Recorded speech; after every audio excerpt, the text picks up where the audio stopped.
Saudara Ketua Dewan Perwakilan Rakyat Kota Banda Aceh Farid Nyakumar beserta Forkopimda menyerahkan bantuan kepada korban kebakaran yang terjadi di Jalan Teladan, Dusun Selanga, Gampung Keramat, Kecamatan Kuta Alam, Banda Aceh.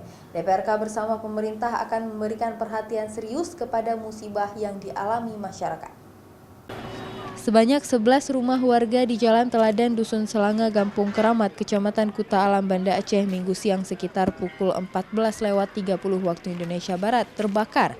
Meski tak ada korban jiwa, namun 11 rumah yang terbakar, sebagian rumah berkonstruksi kayu nyaris rata dengan tanah. Ketua Dewan Perwakilan Rakyat Kota Banda Aceh beserta Forkopimda setempat turut memantau langsung kondisi terkini korban. Ketua DPRK Banda Aceh Farid Nyakumar mengaku pihaknya akan terus melakukan upaya dalam membantu para korban. Setelah ini tentu ya, setelah masa darurat ini kita akan mencoba membicarakan bagaimana bantuan terhadap rumah dan sebagainya. Kita pastikan, kita berikan kepastian kepada warga kota, khususnya masyarakat Gampung Keramat yang musibah, bahwa pemerintah kota akan memberikan perhatian serius kepada masalah ini. Ini buktinya Pak Geci, Pak Camat dan semua unsur Muspika itu standby ya, mendampingi ya, membackup dan mensupport para keluarga korban.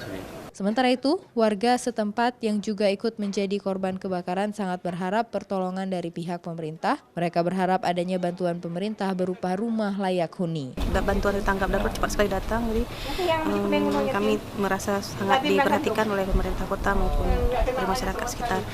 Cuman ini kan nggak mungkin lama-lama numpang ya. Kalau bisa dapat rumah direhab terus ya, biar bisa untuk berteduh untuk dalam waktu dekat ini. Juga karena bersambung kemari, naik kemari, dan akhirnya udah panik, udah semua ada ke sini dan semua dapat itu kan. Dan kami akhirnya nggak bisa disuruh ke sana. Jadi anak-anak yang sempat keluar ke apa yang bisa ditolong cuma keluarkan tempat tidur dengan kulkas. Yang di sini semua nggak ada yang selamat. Yang kamar 1, kamar 2, kamar 3 semua nggak ada yang bisa diselamatkan, semua habis. Kalau ibu sendiri?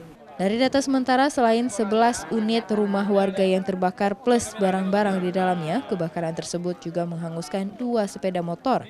Sementara bantuan bahan pokok mulai berdatangan dari pihak pemerintah juga sudah membuka posko di lokasi kebakaran. Tim Liputan, Kompas TV, Banda Aceh.